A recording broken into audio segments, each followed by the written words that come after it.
నాకు ఈరోజు చాలా బాధగా ఉంది. విజయసాయిరెడ్డి అనే ఒక వ్యక్తి మీడియాను పట్టుకొని ఎట్టబడితే అట్ట మాట్లాడినాడు. ఒరే సాంబడు, రాధాకృష్ణుడు, వంశీగాడు.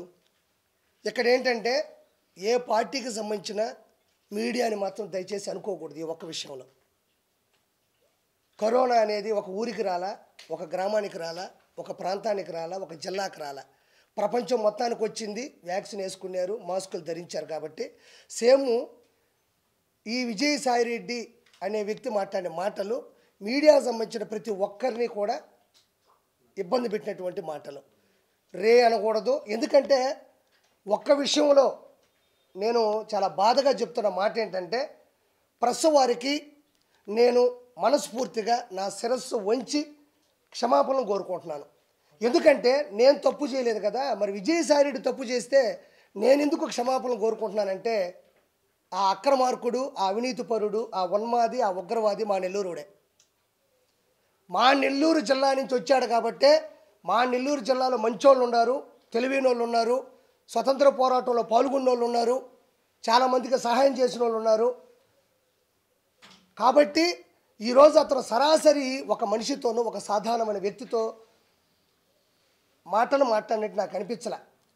ఏరా పోరా అన్న మాటలు అన్నాడు. కాబట్టే నేను మా నెల్లూరు నుంచి వచ్చినటువంటి ఆ మనిషి చేసిన పాపానికి, తప్పుకి, మిమ్మల్ని బాధ పెట్టిన దానికి, ఆ నెల్లూరు జిల్లాలో పుట్టిన నేను మనస్ఫూర్తిగా మా నెల్లూరు ప్రజల సమక్షాన నేను మిమ్మల్ని మనస్ఫూర్తిగా క్షమాపణ కోరుకుంటున్నాను.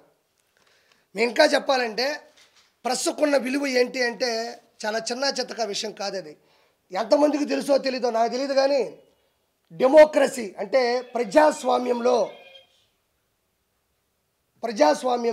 డెమోక్రసీలో 4 స్టేట్స్ ఉంటాయి. అంటే ఒక 4 స్తంభాలు ఉంటాయి, 4 పిల్లర్లు అంటారు. మన ప్రజాస్వామ్యం నడవడానికి నడవడికకి 4 ఉంటాయి. ఒకటి వచ్చి ఎగ్జిక్యూటివ్ అంటే గవర్నమెంట్, ప్రభుత్వం. రెండోది లెజిస్లేచర్ అంటే అది పార్లమెంటు, అసెంబ్లీ రెండు కలిపినటువంటిది. మూడోది జ్యుడిషియరీ అంటే హైకోర్టు, సుప్రీంకోర్టు, మిగతా అన్ని కోర్టులు. నాలుగోది మీరు గర్వపడగలిగింది, మీరు క్లాప్స్ కొట్టగలిగింది ప్రెస్, మీడియా. 4 ఉంటే, ఒకటి గవర్నమెంటు, లెజిస్లేచరు, జ్యుడిషియరీ ఉంటే, నాలుగోది ప్రజాస్వామ్యంలో అధికారికంగా ఇచ్చిన హక్కు ప్రెస్.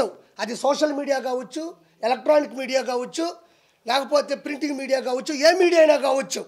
వాడు చిన్నోడైనా పెద్దోడైనా, చిన్న విషయమైనా పెద్ద విషయమైనా, అధికారంలో ఉన్నా అహంకారంలో ఉన్నా, వాడు ఎలాంటి వాడినైనా తప్పు చేస్తే ఉచ్చబెప్పించే కెపాసిటీ ఉన్న ఏదన్నా అధికారికంగా ఒకటి ఉంది అంటే అదే మీడియా. ఈరోజు కిరాకార్పి స్థాయికి వచ్చాడంటే చేపల పులుసు, నెల్లూరు పెద్దరెడ్డి చేపల పులుసు పెట్టినా, నేను ఎంగేజ్మెంట్ చేసుకున్నా, జబర్దస్త్లో ఉన్నా, బయటకు వచ్చినా, పొలిటికల్గా మాట్లాడినా, ఈరోజు నేను బయటికి వెళ్తే ఒక్కొక్క వీడియో ట్రెండింగ్లో ఉందంటే నా హావభావాలు కావచ్చు, నా ఆలోచనలు కావచ్చు, నా అగ్రెసివ్ కావచ్చు జనాలకు తెలుస్తుందంటే మా అమ్మో, మా నాయనో, నా భార్య చెప్తే జనాలకు తెలియదు. మీడియాని నమ్ముకున్నా, మీడియా నన్ను ఈరోజు నిలబెట్టి ఒక స్థాయిలో, ఒక స్థానంలో నిలబెట్టింది. కాబట్టి ఆ మీడియాకి నేను నా శిరస్సు ఉంచి మా నెల్లూరు ప్రజల తరపున ఒక వ్యక్తి చేసినటువంటి చెడ్డ పనికి మేము సిగ్గుతో తలదించుకుంటూ మీ అందరికీ శిరస్సు వంచి నేను నా యొక్క క్షమాపణలు కోరుకుంటున్నాను దయచేసి. ఎందుకంటే అతను కూడా నెల్లూరు జిల్లాలో తాళపూడి అనే గ్రామంలో వచ్చాడు. మా దౌర్భాగ్యం. అదే నెల్లూరులో వేమిరెడ్డి ప్రభాకర్ రెడ్డి లాంటి గొప్ప వ్యక్తి రావడం మా సౌభాగ్యం. నేను ఎందుకు చెప్తున్నానంటే తప్పుగా అనుకోకూడదని. నెల్లూరు జిల్లాలో శ్రీ పొట్టి శ్రీరాములు గారు, చాలామందికి తెలియాలి విషయం. పొట్టి శ్రీరాములు గారు ఎవరు అంటే ఆ నెల్లూరు జిల్లా పేరు అంటున్నారు. 50 అంటే మన ఆంధ్రప్రదేశ్ ఇప్పుడు హైదరాబాదు విడిపోయింది, కానీ తెలంగాణ అట్లా మన ఆంధ్రప్రదేశ్ ఒకప్పుడు తమిళనాడులో కలిసిపోయి ఉండేది. భాష ప్రకారం ఇతరుల పనుల మీద కూడా మనం చాలా బానిసత్వంలో ఉండేవాళ్ళం తమిళుల మధ్యన. ఆ టైంలో నెల్లూరులో పుట్టిన పొట్టి శ్రీరాములు గారు సబర్మతి ఆశ్రమం దగ్గరికి వెళ్ళి, అంటే ఆయన భార్య, ఆయన కూతురు చనిపోయారు, ఆయనకి మనస్సు చెలించిపోయింది, ఇంకా చేసేదేమీ లేక అన్నదమ్ములకి, అమ్మకి ఆస్తులు ఇచ్చేసి సబర్మతి ఆశ్రమంకి వెళ్ళి ఉప్పు సత్యాగ్రహంలో పాల్గొంటే ఆయన అకుంఠిత దీక్ష, పట్టుదల చూసి గాంధీ గారు ఒక మాట అన్నారు, ఒక 10 మంది పొట్టి శ్రీరాములు గాన ఈ ప్రజాస్వామ్యంలో ఉంటే ఏడాదిలో స్వతంత్రం తేవచ్చు అన్నాడు. అలాంటి గొప్ప వ్యక్తిని కన్న నేల మా నెల్లూరు. తర్వాత స్వతంత్రం వచ్చిన తర్వాత ఆయన అడిగాడు అంతకుముందే గాంధీ గారిని, నెహ్రూ గారిని, సార్ నేను స్వతంత్ర ఉద్యమంలో పాల్గొంటాను, నేను ప్రాణాలనైనా వదిలేస్తాను, కానీ రాగానే మా ఆంధ్ర రాష్ట్రం కూడా తమిళుల మధ్య నలిగిపోతుంది, మాకు కూడా సపరేట్గా ఒక స్వతంత్రాన్ని ఇచ్చి మాది ఒక సపరేట్గా ఒక రాష్ట్రాన్ని చేయండి అంటే ఓకే అన్నారు. ఆ తర్వాత ఇవ్వకపోతే పట్టి తట్టుకోలేక జార్జి టౌను అన్నాపిల్లై వీధి చెన్నైలో కూర్చున్నాడు. ఒక్కరోజు కాదు, 2 రోజులు కాదు. ఇది మామూలు దీక్ష కాదు. పచ్చి మంచినీళ్ళు కూడా తీసుకోకుండా, అన్నం కూడా తీసుకోకుండా, ఒత్త గాలితోనే ఒకరోజు కాదు, 2 రోజులు కాదు, 3 రోజులు కాదు, ఏకదాటిగా 58 రోజులు అస్థి పంజరాలు బయటపడిపోయి మలమూత్ర విసర్జనలు, కిందకు వచ్చే మలమూత్ర విసర్జనలు కూడా రివర్స్ అయిపోయి నోటుకుండా, ముక్కుకుండా, చెవులుకుండా వస్తుంటే ఎర్రికేకలు పెట్టేవాడు. చాలామంది అతనికి నిమ్మరసమో నీళ్ళు పోసి లేపుదాం అనుకున్నా కూడా ఆయన తగ్గల. మంకుబట్టు పట్టాడు, నాకు తమిళనాడు నుంచి మా ఆంధ్ర రాష్ట్రాన్ని సపరేట్ చేయండి అన్నాడు. ఆఖరికి 58 రోజుల తర్వాత అస్థి పంజరాలతో కూడి ఎముకల మీద పురుగులు పారాడుతూ ఉన్నా కూడా చివరి శ్వాస వరకు పోరాడి చనిపోయిన తర్వాత మన ఆంధ్ర రాష్ట్రం సపరేట్గా ఒక రాష్ట్రంగా ఫామ్ అయింది. దానికి ముఖ్య కారకుడు శ్రీ పొట్టి శ్రీరాములు, నెల్లూరు జిల్లా శ్రీ పొట్టి శ్రీరాములు గారు. అదేవిధంగా ఇది ఇంతెందుకు చెప్పాల్సి వస్తుందంటే ప్రస్తుకున్న విలువ, మా ఊళ్ళో జరిగిన తప్పుడు ఉద్దేశాలు చెప్తున్నా. పొచ్చలపల్లి సుందరయ్య గారు తన చిన్న వయసు అంటే తన తక్కువ జాతి వాళ్ళని ఇంట్లో అన్నం పెట్టకపోతే అడిగి బయటికి వెళ్ళిపోయి వాళ్ళకి తనతో పాటు పక్కన కూర్చోబెడితే కానీ నేను తిన్ను అని ఆ వయసులోనే సుందరరామరెడ్డిని పేరు నుంచి రెడ్డి తీసేసి అందరితో పాటు సమానత్వం ఇచ్చిన వ్యక్తి. అదేవిధంగా ఆయన కమ్యూనిస్టు భావజాలం కలిగినవాడు. అందరూ సమానంగా ఉండాలి, సమానంగా బతకాలి, సమాంతరంగా న్యాయం ఉండాలనుకున్న ఒక వ్యక్తి. 3వ పాయింట్ ఏంటంటే ఆయనకు పెళ్ళైన తర్వాత ఆయనకు పిల్లకాయలు పుడితే అంటే పిల్లలు పుడితే ఎక్కడ తన భావాజాలానికి, తన కమ్యూనిస్టు సంబంధించినటువంటి ఆలోచనలకి సరిగ్గా నడవడిక ఉండదు, వాళ్ళు ఏదైనా తప్పు చేస్తే మన స్వార్థం కోసం మన పద్ధతులను మార్చుకుంటామేమో అనుకొని ఆయన తన భార్యకి పెద్ద ఆపరేషన్ చేయించేశాడు. అంటే అంత గొప్ప వ్యక్తి సుందరయ్య గారు. మీకు తెలియని విషయమేం కాదు, ఇక్కడ కూడా ఉంటాయి స్టాచ్యూలు కూడా. పొచ్చలపల్లి సుందరయ్య గారు. ఆ తర్వాత దోపగంట రోషమ్మ గారు సంపూర్ణ మద్యపాన నిషేధం కోసం ఆ రోజుల్లోనే తన 2 పిల్లకాయలు సారాయి ముందు దాగి కొట్టుకుంటుంటే మా ఇంట్లోనే ఇట్టుంది పరిస్థితి, మిగతా ఆ ఇళ్లలో ఎలా ఉందని చెప్పి ఆడవాళ్ళందరినీ నడుము బిగించి హైదరాబాద్ తీసుకొచ్చి ఎన్టీ రామారావు గారి దగ్గర వాగ్దానం చేయించుకొని ఆ తర్వాత ఎన్టీ రామారావు గారు గెలవగానే మొదటి సంతకం పెట్టిందే సంపూర్ణ మద్యపాన నిషేధం దోపగుంట రోషమ్మ గారు. అంటే ఆడది గడప దాటమే కష్టం అనుకున్న రోజుల్లో చేసిన పని. ఆ తర్వాత వేమిరెడ్డి ప్రభాకర్ రెడ్డి గారు కొన్ని కోట్ల రూపాయలు ఖర్చు పెట్టి ఉచితంగా స్కూళ్ళు కానీ, వైద్య, విద్య, ఈరోజు 130 వాటర్ ప్లాంట్లు కుల మతాలకు అతీతంగా చేస్తూ ఉన్నాడు. ఈరోజు కోట్ల రూపాయలు ఖర్చు పెట్టాడు. ఈరోజు మీకు తెలియని విషయం ఏంటంటే ఈ అక్రమార్కుడు, ఈ దుర్మార్గుడు, ఈ అవినీతి పరుడు పోటీ చేసింది ఎవరి మీదో కాదు, అదే నెల్లూరులో ఉండే దేవుళ్ళ లాంటి మనిషి వేమిరెడ్డి ప్రభాకర్ రెడ్డి గారి మీద 2,60,000 ఓట్లతో ఒక ఎంపీగా ఆయన గెలవడం అంటే చిన్న చితక విషయం కాదు. ఆయన మీద ప్రేమ, ఇతని మీద ద్వేషం. ఆయన సతీమణి కూడా 54,000 ఓట్లతో కోవూరు ఎమ్మెల్యేగా కూడా గెలిచారు. అంటే మా నెల్లూరులో అంత గొప్పోళ్ళు వచ్చారు. ఇంతవరకు చూడనటువంటి ఇలాంటి దౌర్భాగ్యుడు కూడా మాకు వచ్చాడు. మీ ప్రెస్ వాళ్ళని అనేది ఇలా మాట్లాడకూడదనేది నాకు చాలా బాధగా అనిపిస్తూ ఉన్నది. అందుకని నేనే కోరుకున్నా. ఇంకా అలాంటి వ్యక్తుల్ని ఆల్రెడీ ఆపేసే ప్రయత్నాలు కూడా వస్తున్నాయి. కాబట్టి ఇది విషయం. ఇంకా రెండోది ఏంటంటే నాకు 2 ప్రశ్నలకి సమాధానం కావాలా. వైఎస్ జగన్మోహన్ రెడ్డి ఇప్పుడు ప్రతిపక్ష నాయకుడిగా ఉన్నాడు. ఏంటంటే ఈ మధ్యన ఒక ఇష్యూ నడిచింది. శాంతి గారు అని ఒక ఆవిడ వచ్చారు. ఆయన హస్బెండ్ పేరు మదన్ మోహన్ గారు. తర్వాత మన విజయసాయి రెడ్డి, రంగంలోకి వెళ్తే సుభాష్ రెడ్డి, నలుగురి మధ్యన ఒక స్టోరీ నడుస్తూ ఉంది. నేనేమంటున్నా అంటే విజయసాయి రెడ్డి DNA టెస్ట్కి వెళ్తాడా లేదా, వైఎస్ జగన్మోహన్ రెడ్డి అసెంబ్లీకి వస్తాడా రాడా? నాకు 2 క్వశ్చన్లు జగన్మోహన్ రెడ్డి ప్రభుత్వాన్ని నేను హెచ్చరిస్తున్నా. DNA టెస్ట్కి విజయసాయి రెడ్డి వెళ్తాడా లేదా, జగన్మోహన్ రెడ్డి అసెంబ్లీకి వస్తాడా రాడా?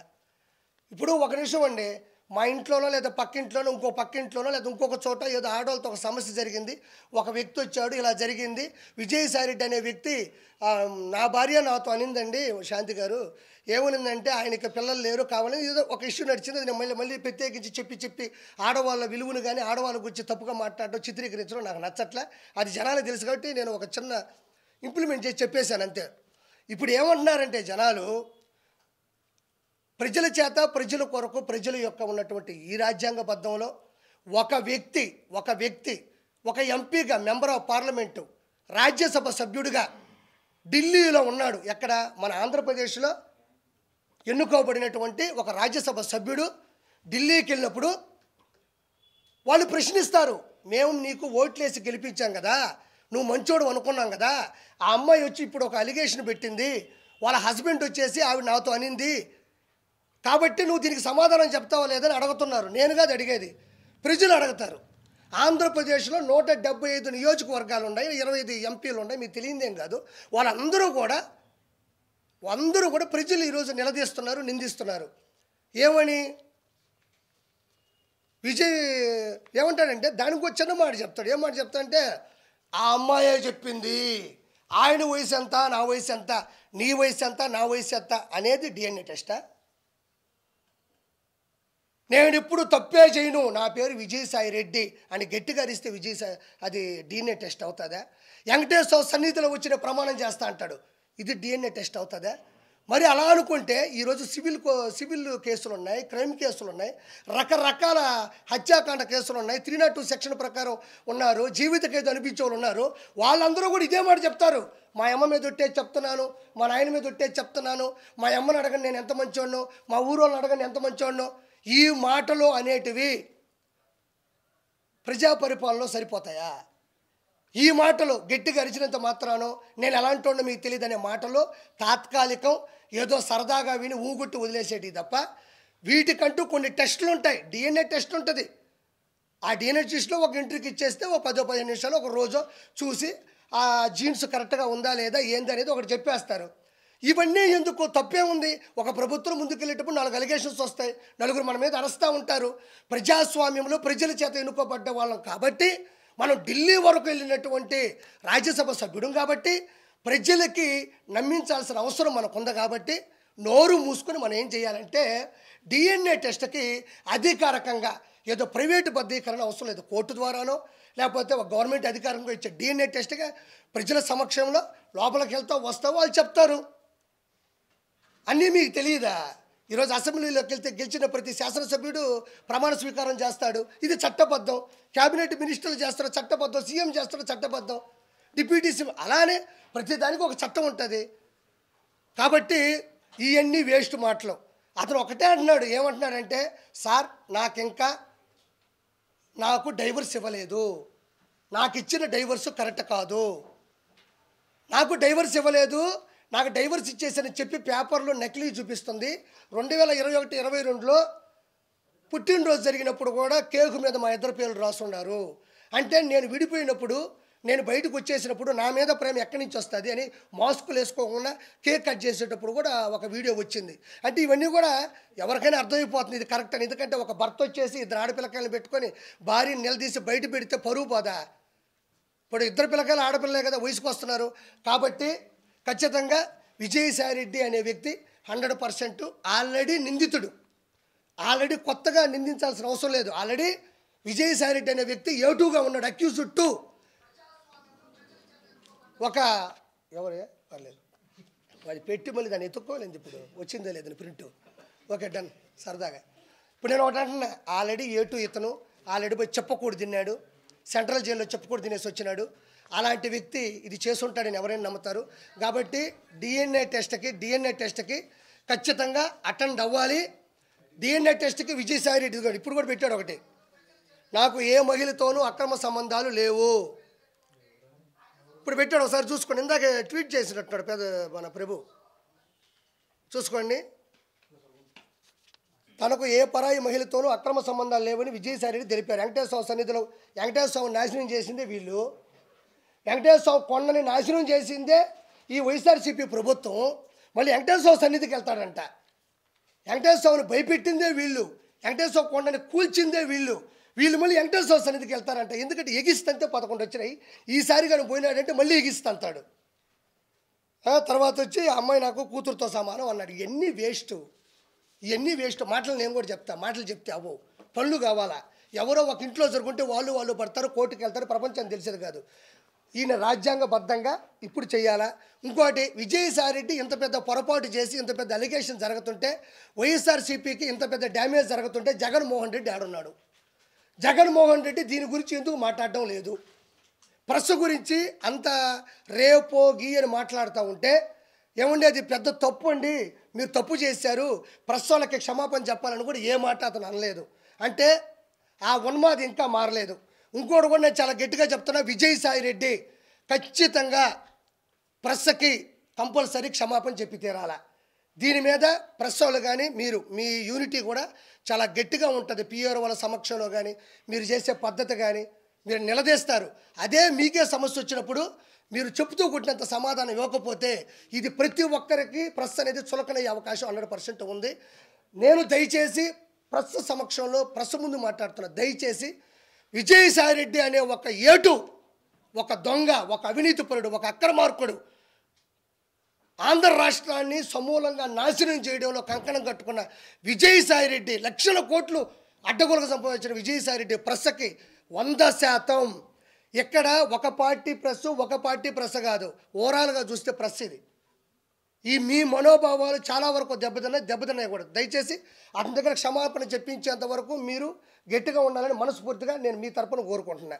ఆ తర్వాత YS Jaganmohan Reddy A1 A2 అయిపోయింది. A1 ఈరోజు వినుకొండ అనే ఒక ఊర్లో ఒక రషీద్ అనే అబ్బాయిని, జిలా అనే అబ్బాయి నడి రోడ్డు మీద చంపేశాడు.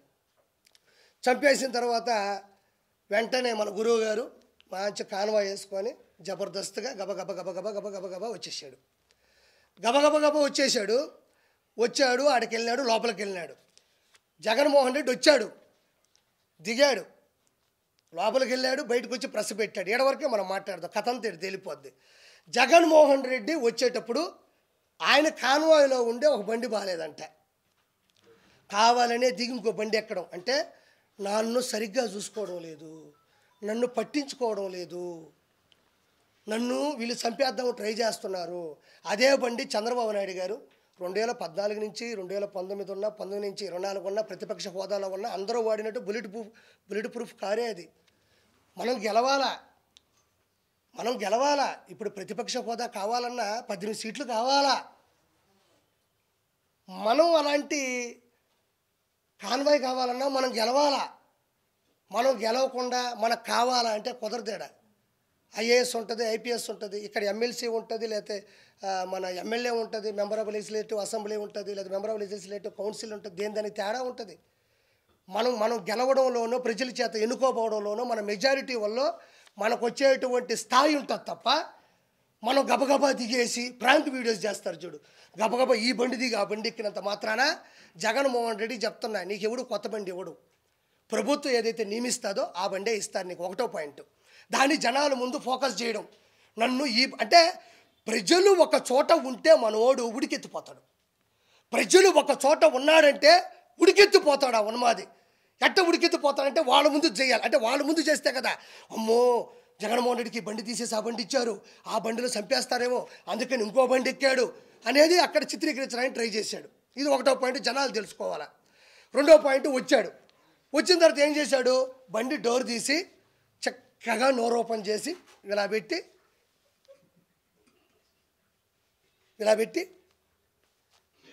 అన్నాడు. నిజంగా అన్నాడా లేదా? అన్నాడు, 100% అన్నాడు. ఒరే మనం ఏం మనుషులవి, మనం ఏడుండాము. ఒక మనిషి అక్కడ రక్తపాతలో తలకాయ తెగిపడిపోయి 2 చేతులు తెగిపోయి ఆడ పడిపోయి చచ్చిపోయి వాళ్ళు మా ముస్లింలు మైనారిటీ అక్కడ పడుకొని ఏడుస్తూ ఉంటే మనోడు బండి దిగడం ఒక సినిమా.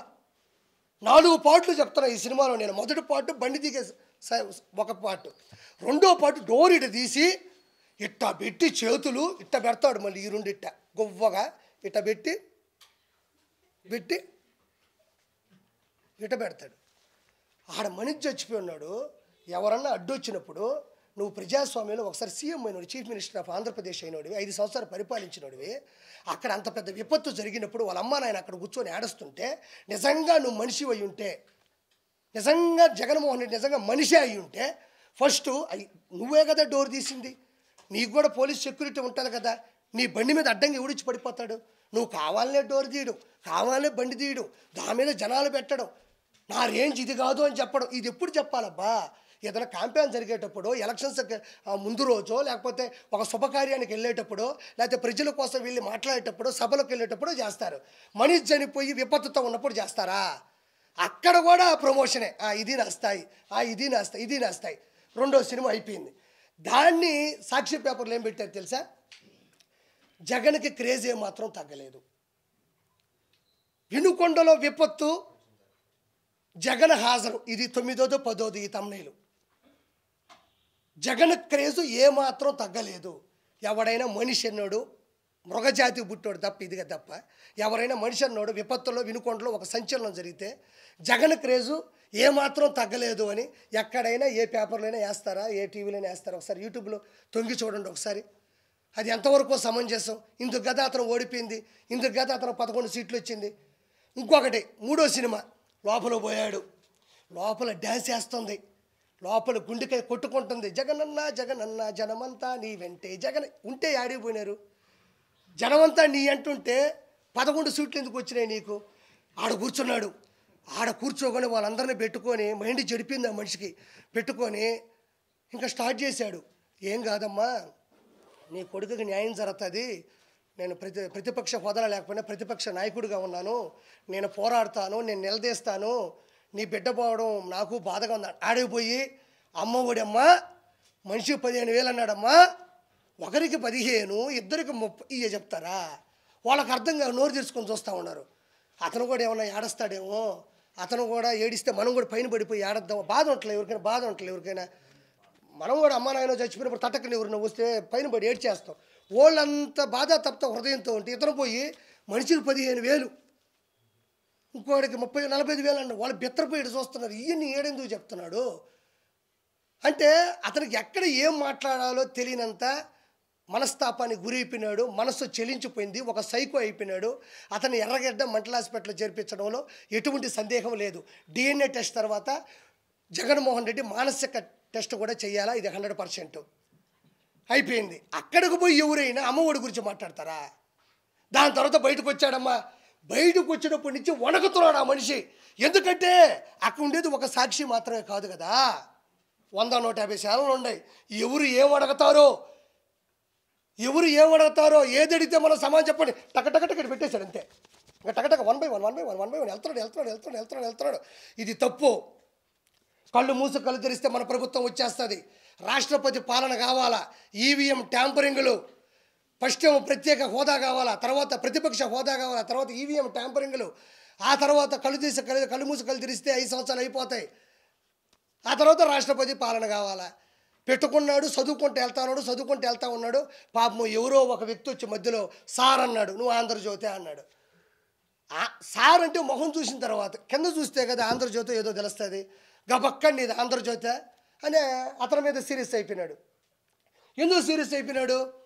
అతను ఒకటి రాసుకో ఉన్నాడు, అది రాసుకుని అతను పంపించేసాను. మీరు మధ్యలో క్వశ్చన్ అడిగితే మీరు ఏం క్వశ్చన్లు అడతారు తెలుసా? సార్ మాచర్ల నియోజకవర్గంలో గుండ్లపాడు అనే గ్రామంలో తోటా చంద్రయ్యని జై చంద్రబాబు అన్నారని కంఠం కోసేశారు, అప్పుడు మీరు ఎందుకు పరామర్శించలేదు అని మీరు అడగతారని భయంతో మీ మీద కసురుకున్నాడు. అమర్నాథ్ గౌడ్ని ఒక 10వ తరగతి చదువుతున్న కుర్రాడు వాడు అక్కన పట్టుకొని ఏదో తప్పుడు మాట్లాడి ర్యాగింగ్ చేస్తే తట్టుకోలేక నిలదీస్తే కిరోసిన్ పోసి కాల్చేస్తే మీరు ఎందుకు పరామర్శించలేదని మీరు అడగతారని భయపడ్డాడు. అనంతబాబును ఒక ఎమ్మెల్సీ తన డ్రైవర్ సుబ్రహ్మణ్యం చంపి డోర్ డెలివరీ చేస్తే ఆ రోజు మీరు ఎందుకు వచ్చి పరామర్శించలేదని మీరు అడగతారని భయపడ్డాడు. సొంత బాబాయిని గొడ్డలు పెట్టుకుని ఎర్రగంగిరెడ్డి, దస్తగిరి వీళ్ళందరూ, సునీల్ కుమార్ ఎవడు యాదవ్ కావచ్చు, అవినాష్ రెడ్డి కావచ్చు, ఒక 5-6 మంది అక్యూజులు కలిసి మీ బాబాయిని చంపేస్తే ఆ రోజు కూడా మాట్లాడి వెళ్ళిపోయావు. కానీ కన్నీళ్లు మీరు ఎందుకు పెట్టలేదని మీరు అడగతారని చెప్పేసి ఆ వ్యక్తి భయపడిపోయాడు. లేకపోతే ప్రెస్ వాళ్ళు అడిగే క్వశ్చన్లకి ఇవ్వడం నా బాధ్యత. మొన్న కూడా చాలామంది నేను మాట్లాడిన తర్వాత 4-5 క్వశ్చన్లు అడిగారు. నేను మాట్లాడేది మీరు టెలికాస్ట్ చేయడానికి వచ్చిన పని అయితే మీరు ప్రెస్ వాళ్ళు ఎవరు? మీకు వచ్చిన క్వశ్చన్లు, డౌట్లు, నన్ను నిలదీయడం, నన్ను ప్రశ్నించడం, నన్ను ఎదిరించడం, అవసరమైతే నన్ను బెదిరించడం అనేది ప్రెస్. ఆ విధంగా అతను పట్టుకొని నానా మాటలనేసి అక్కడి నుంచి అంతకుముందు కూడా ఏదో పిన్నెల్లి రామకృష్ణారెడ్డి గురించి మాట్లాడుతున్నప్పుడు కూడా ఏదో లాస్ట్ క్వశ్చన్ అడుగుతుంటే వెళ్ళిపోయాడు. అంటే ప్రజలని ఏదో మభ్య పెడదామంటే అందరూ చదువుకున్న వాళ్ళు 170 సీట్లు 164 శాసనసభ్యులు గెలిచారు, 21 ఎంపీ వచ్చింది. నేను ఈరోజు ఒకే ఒక మాట మాట్లాడుతూ ఉన్నా. 26 జిల్లాల్లో ఉండే 175 నియోజకవర్గాల్లో పులివెందుల, రాజంపేట, బద్వేలు, పొంగనూరు, తంబాలపల్లి, తర్వాత వచ్చేసి దర్శి, ఎర్రగొండపాలెం, మంత్రాలయం, ఆలూరు, పాడేరు వరకు 11 నియోజకవర్గాలు మాత్రం ఎందుకు గెలిచినావు? కడప, రాజంపేట, తిరుపతి, అరకు 4 ఎంపీ సీట్లు మాత్రం ఎందుకు గెలవాల్సి వచ్చింది? 11 నియోజకవర్గాలు 4 ఎంపీ సీట్లు మాత్రం గెలవాల్సినంత అవసరం ఏముంది? జనాలు ఆ రోజు కూడా చెప్పులతో కుట్టి చేత్కరించారు. ఈ రోజు కూడా నేనేమంటున్నా అంటే నా బాధ ఏమీ లేదు. ఫైనల్గా మీకు చెప్పేది ఒకటే, ఇతను రావణ కాష్టం సృష్టిద్దామని బీహార్ నుంచి కొన్ని వేల మంది జనాలు తీసుకొని వచ్చేస్తున్నాడు. నేను ఆ రోజు కూడా కొత్తగా ప్రెస్ మీట్ పెట్టిన ప్రతిదీ జరిగింది. 140 నుంచి 160 సీట్లన్నా, వేమిరెడ్డి గారు గెలుస్తారన్నా, పవన్ కళ్యాణ్ గారు భారీ మెజారిటీతో గెలుస్తారన్నా, తిరుగులేని మెజారిటీ కూటమి గెలుస్తుందని చెప్పిన జగన్మోహన్ రెడ్డి వెంకటేశ్వర స్వామి చేత కాలుతో తన్నించబడతాడని కూడా మీకు చెప్పిన. ఈరోజు కూడా చెప్తా ఉండా, అతను రావణ కాష్టం సృష్టించడానికి సిద్ధంగా ఉన్నాడు. అంటే మధ్యంతర ఎన్నికలు అంటే ఏమంత అవిశ్వాసం జరిగింది, ఏమంత అవిశ్వాస తీర్మానం ఉంది, ఏమంత ఒక వ్యక్తి, ఒక రషీద్ అనే కుర్రాడు, ఒక జలాన్ అనే కుర్రాడు, ఇద్దరు ముస్లిం మైనారిటీ సభ్యులు, ఇద్దరు కూడా ఆల్రెడీ వైఎస్ఆర్సీపీలో ఉన్నోళ్ళే. వాళ్ళు వైఎస్ఆర్సీపీలో ఉన్నారు, ఫోటోలు దిగుతున్నారు. వాళ్ళు ఒక 5-10 సంవత్సరాల నుంచి కూడా గొడవలు పెట్టుకొని పెట్రోల్ మీద వాళ్ళ బైక్ మీద ఇతను దాడి చేయడం, వాళ్ళ చెల్లిని ఇతను ఏదో అనడం, వాళ్ళ మీద కూడా ఎఫ్ఐఆర్లు కూడా ఆల్రెడీ బుక్ అయ్యి ఉండే స్థానికంగా కూడా వినుకొండలో. ఇవన్నీ ఉన్నప్పుడు జగన్మోహన్ రెడ్డి ఒకటి చేయాలి, రావాలి, అమ్మ మేము ప్రశ్నిస్తాం, మీకు న్యాయం చేస్తాం, మీకు చనిపోయిన దానికి మేము బాధపడుతున్నాం, డబ్బులు ఇప్పిస్తామని చెప్తాం. వచ్చి రాగానే ఇది చేసింది టీడీపీ వాళ్ళిద్దరూ వైఎస్ఆర్సీపీ అయ్యి ఉంటే, నీ కార్యకర్తలు అయ్యి ఉంటే, వాళ్ళకి పడకపోతే వాళ్ళు చచ్చిపోయినా కూడా ఒక మనిషిని విడదీసి టీడీపీలు వేస్తావా? అది ఎంతవరకు సమంజసం? అదేమన్నంటే ఫోటో దిగు, ఏమయ్యా నేను కూడా ఒక బర్త్డే చేసుకుంటా, 10 మందిని పిలిస్తే 20 మంది వస్తారు, వాళ్ళు వచ్చి నాతో ఫోటో దిగి నోట్లో ఒక కేకు పెట్టినప్పుడు నోరు మూసుకుని ఉంటాను. నేనా నోరు తెరుస్తాను కదా? నోరు తెరిగినా అది సభా మర్యాద కదా? నోరు తెరిగినా వాళ్ళు ఏమన్నా చెప్పండి, ఏమన్నా ఎమ్మెల్సీయా, జడ్పీటీసీయా, ఎంపీటీసీయా, లేకపోతే వాళ్ళు ప్రధాన కార్యకర్తలా, లేకపోతే మీ చేత సభ్యత్వం తీసుకున్న వాళ్ళు వైఎస్ఆర్సీపీ టీడీపీ అని చెప్పడానికి, లేకపోతే ఇంతకుముందు ఎక్స్ ఎమ్మెల్యేలా, లేకపోతే ఒక స్పోక్ పర్సన్సా, లేకపోతే అంతర్జాతీయ ప్రధాన కార్యదర్శులా, వాళ్ళని టీడీపీ వీళ్ళు టీడీపీ అని చెప్పడానికి వాళ్ళు చేసినటువంటి ప్రోత్సాహంగా ఉన్నటువంటి వాళ్ళకు ఉన్నటువంటి పదవి ఏంది? వాళ్ళు సామాన్యంగా ఎవరుంటే వాళ్ళ జోలికి వెళ్ళేవాళ్ళు. కాబట్టి ఆ విషయంలో కూడా వాళ్ళిద్దరు వైఎస్ఆర్సీపీ కార్యకర్తలు వాళ్ళు కొట్టుకున్నారు, చనిపోయినారు. కానీ అందరం కూడా బాధపడాల్సిన విషయం ఏంటంటే వాళ్ళు ఆ విధంగా కొట్టుకోవడం, చనిపోవడం, నడి రోడ్డు మీద కూడా జరగడం అనేది వాళ్ళ తల్లిదండ్రులు తీరని దుఃఖం. అది వాళ్ళు త్వరగా కోలుకోవాలని ప్రభుత్వం కూడా వాళ్ళకి మంచి చేయాలని మనస్ఫూర్తిగా కోరుకుంటాం తప్ప అది వచ్చేసి టీడీపీ వీళ్ళు వచ్చేసి అంటే అతను పరామర్శించాలంటే ఎన్ని పరామర్శించకూడదు. ఒక చిన్న రుజువు ఇస్తాను. మనోడు ఏమన్నా అంటే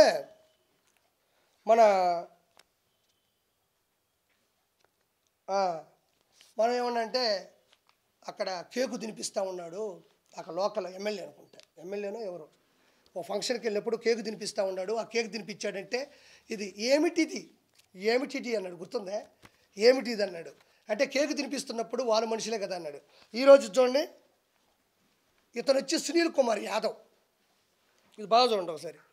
ఈవిడ వచ్చి భారతీ రెడ్డి గారు, జగన్మోహన్ రెడ్డి గారు సతీమణి. వచ్చిందా?